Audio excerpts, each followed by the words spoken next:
Muy buenos días. Para la Universidad APEP es un alto privilegio poder contar hoy con la presencia de la doctora honoris causa de nuestra Casa de Altos Estudios, la doctora Irene Vallejo, quien está en el país en ocasión del otorgamiento de este doctorado, pero además en el marco de la realización de una serie de actividades que coordinábamos con dos importantes instituciones culturales, Mar de Palabras y el Centro León, donde Irene ha tenido y tendrá una serie de actividades dirigidas a la tribu del infinito del Junco con que ella cuenta en nuestro país.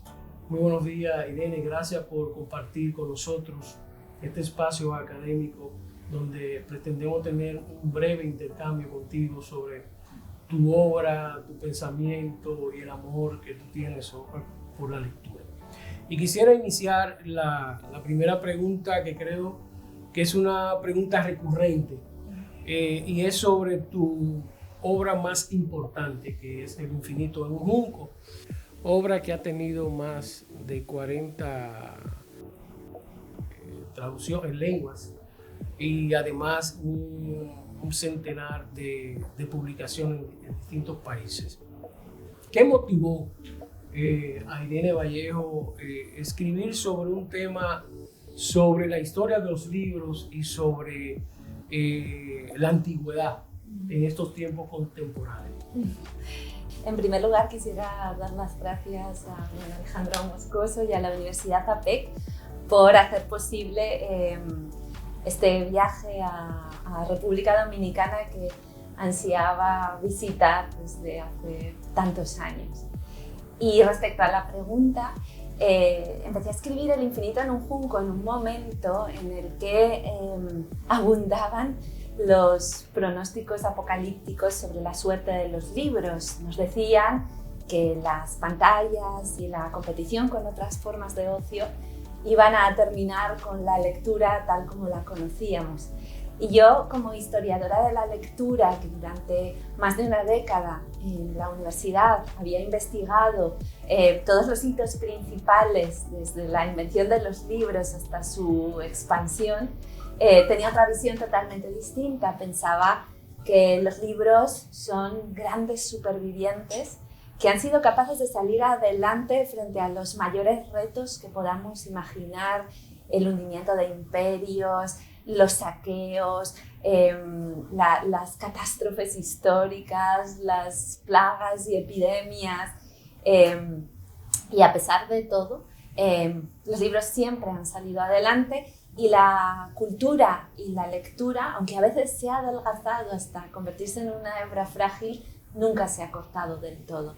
Entonces pensé en escribir ese libro precisamente para defender la vigencia de la lectura, que para mí en estos tiempos contemporáneos es un ejercicio quizá más vital que nunca, porque nos ayuda a ejercitar la atención y la concentración, que tan importantes son para la vida intelectual, para la investigación, para el conocimiento, para el descubrimiento, y también nos ayudan a practicar una reflexión más profunda, el sentido crítico, ¿no? Enfrentarnos a la información de una forma mucho más sosegada y serena, frente a las pantallas que fragmentan e interrumpen constantemente el acceso al conocimiento o a las ideas. Y por eso, porque pensaba que las nuevas tecnologías no deberían en ningún caso enterrar la lectura tradicional, quise escribir este canto a los libros y a todas las aventuras y pasiones que han sido necesarias para que lleguen hasta nosotros. Muy bien, Irene. Leer es resistir al olvido. Una expresión que tú usas en uno de tus textos, en El infinito en un junco. En una conferencia que dictó Martin Heidegger en el 55, decía lo siguiente, y lo voy a citar textualmente: hoy todo se aprende de la manera más rápida y económica, y en el momento sucesivo se olvida igualmente con la misma rapidez. Eso fue en el 1955, ¿sí? Estamos hablando de más de 70 años. Partiendo de este cuestionamiento que posiblemente ese filósofo alemán se haga en esa época. ¿Qué papel cree que tiene hoy la lectura en un mundo dominado por la inmediatez, por la tecnología disruptiva, por las pantallas, como muy bien hace referencia, por los algoritmos? Yo creo profundamente en la capacidad de los libros y de la lectura para fortalecer las comunidades y también las democracias, porque pienso que el hecho de leer, y muy especialmente leer ficciones, leer ensayos, nos acerca a las mentes de otras personas. Siempre he dicho que es lo más parecido que existe a adentrarnos en el cerebro de otros seres humanos. Eso nos ayuda a entender sus puntos de vista, por supuesto, pero también darnos cuenta en un sentido filosófico de que no todos contemplamos las realidades de los mismos presupuestos, desde las mismas experiencias, desde las mismas coordenadas.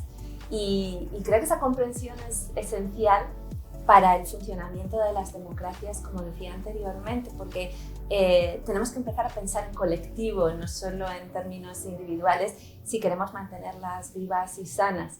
Y la lectura, los libros, son una forma de asomarnos a la humanidad, no quedarnos solo en el estrecho poco cauce de nuestras propias intenciones, proyectos y puntos de vista. Entonces ese aspecto universalizador y humanizador de la lectura creo que es muy destacable, y junto a él, pues como bien decía el filósofo visionario Heidegger, pues la lectura significa una profundización en ciertas ideas, en ciertos argumentos, mientras que hay otras formas de lectura, las que propician las pantallas, las redes sociales, internet, muchas veces resbalan sobre los conceptos, pasan demasiado rápido por encima de ellos, mientras que la lectura implica,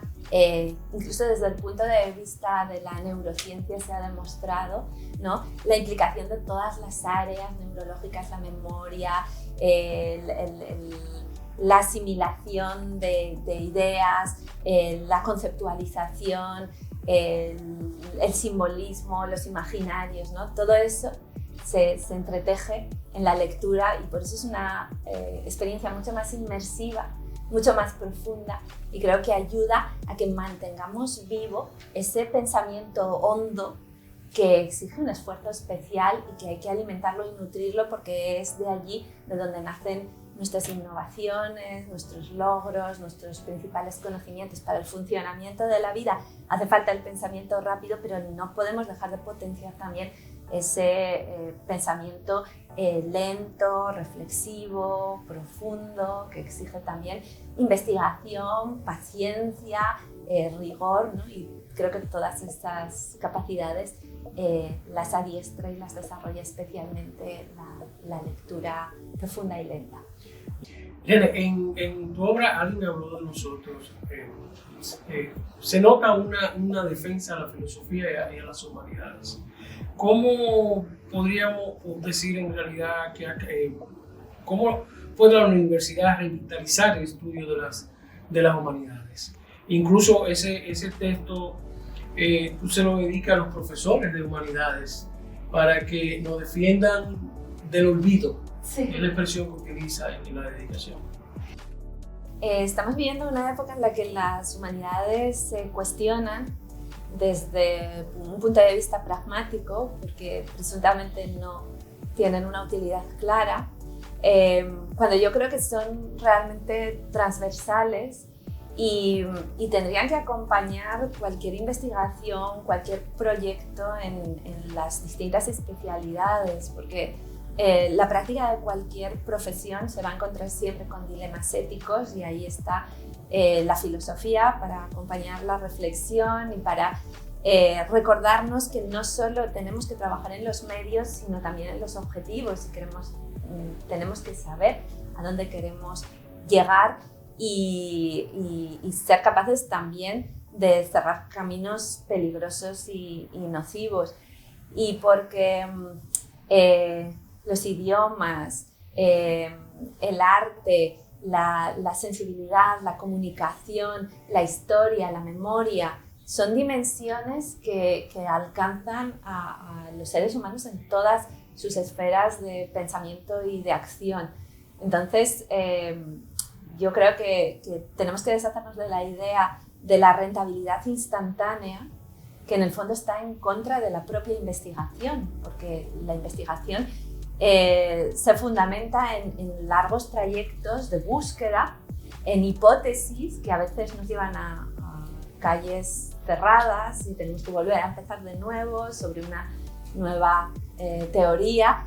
Y todo eso necesita tiempo y necesita inversión, una especie de confianza en que la investigación y los caminos del intelecto van a acabar llevando a lugares muy significativos para la humanidad, pero no debemos someterlos a plazos y exigencias y a premios, porque la investigación no funciona así.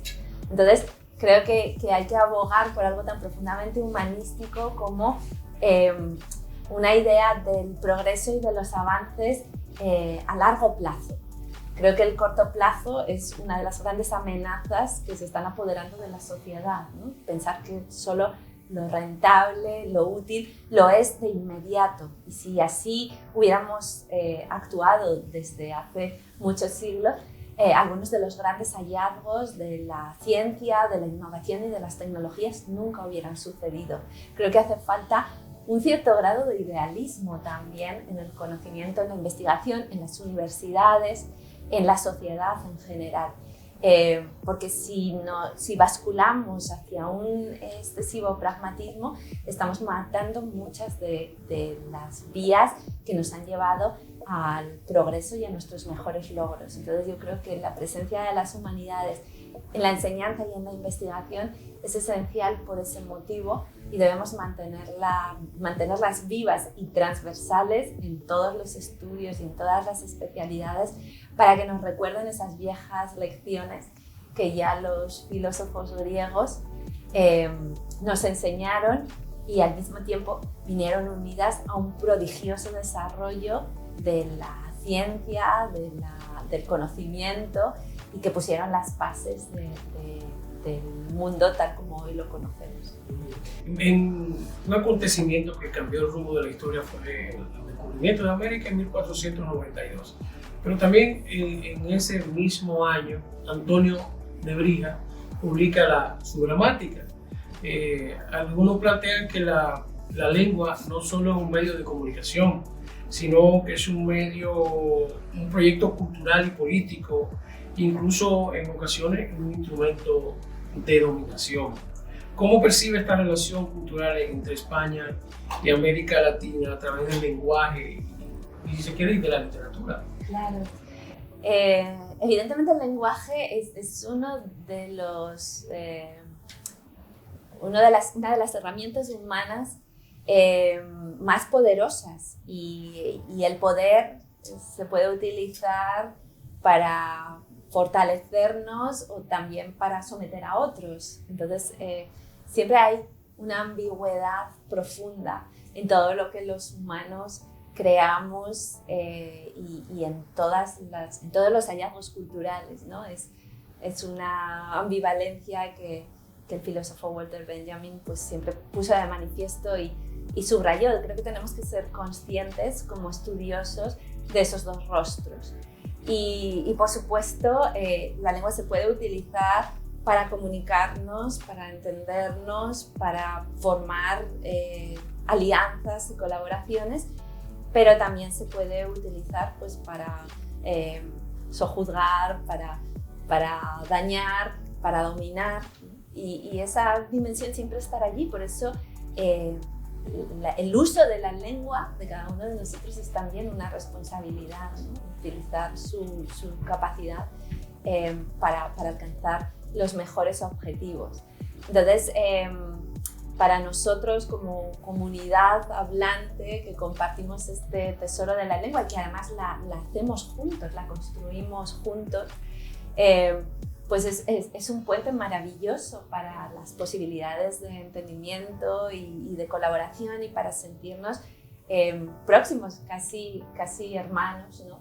En todas nuestras creaciones, en la literatura, en la política. Por desgracia no siempre hemos sabido utilizarlo de la mejor manera y ha habido conflictos, fricciones, aspectos muy oscuros de nuestra historia común. Pero yo siempre he pensado que más allá de esa terrible herencia de dominación e imperialismo, hay un episodio que construye nuestra relación, digamos, desde una nueva base, cuando América recibe a los exiliados españoles que huían de la guerra civil o de la dictadura. Entonces yo tiendo a considerarlo, o quiero pensar, que refundó nuestra relación desde sus mismas bases, con una nueva clave de solidaridad, de encuentro y de acogida. Y es eso a lo que yo quiero remitirme, ¿no? A esa generosidad que nuestros exiliados recibieron, encontraron en América, no solo poder vivir y forjar una nueva vida aquí, sino todo el desarrollo intelectual que se alentó desde las universidades, desde la cultura, desde el conocimiento. Y entonces, bueno, pues me gustaría que eso fuera la base sobre la que a partir de ahora pensemos cómo construir esta hermandad que sea siempre de mutua ayuda, y que España pueda estar ahí para apoyar y recibir a nuestros hermanos americanos en las crisis o situaciones que puedan vivir, como gesto de gratitud y como reciprocidad por todo lo que hemos recibido en la historia reciente. Y sobre esos cimientos me gustaría ver encaminarse nuestras relaciones futuras. Irene, publicaste un ensayo que fue una compilación de conferencias, me parece, titulada Manifiesto por la Lectura. Camila, la hermana de Pedro Enrique Sureña, publica a mediados del siglo pasado invitación a la lectura. En el mismo sentido, tratando de motivar, incentivar la lectura. ¿Cuál fue la motivación para ti producir Manifiesto por la Lectura? Y además, ¿qué significa el término manifiesto para Irene Vallejo? Sí. En mi caso fue un encargo del Gremio de Editores de España previo a la pandemia, con la esperanza de crear un pacto de todos los partidos representados en el Parlamento a favor de la lectura. Y junto a las medidas concretas, pues querían que apareciera una especie de preámbulo teórico explicando por qué las democracias deberían invertir en promoción de la lectura y en fomentar los libros. Y bueno, pues el desafío fue pensar la lectura no en clave personal, sino en clave social, que es lo que nos aporta en conjunto, ¿no? Más allá del placer que cada uno pueda encontrar en la lectura o del conocimiento que le aporte. Entonces este era un nuevo punto de vista que abría la investigación hacia aspectos médicos, educativos, sociales y culturales desde una nueva óptica, y me impuse a pensar en el nosotros, ¿no? Y no en las personas del singular. Entonces, realmente escribí ese libro pensando en un pacto posible en mi país, que luego con los acontecimientos que después sucedieron, la pandemia, el reajuste de las prioridades, nunca llegó a tener lugar. Pero el librito se publicó precisamente como lo que se había convertido como un manifiesto, es decir, como una reivindicación, como un acto político en el que argumento por qué nuestro dinero público se debería dedicar al fomento de la lectura.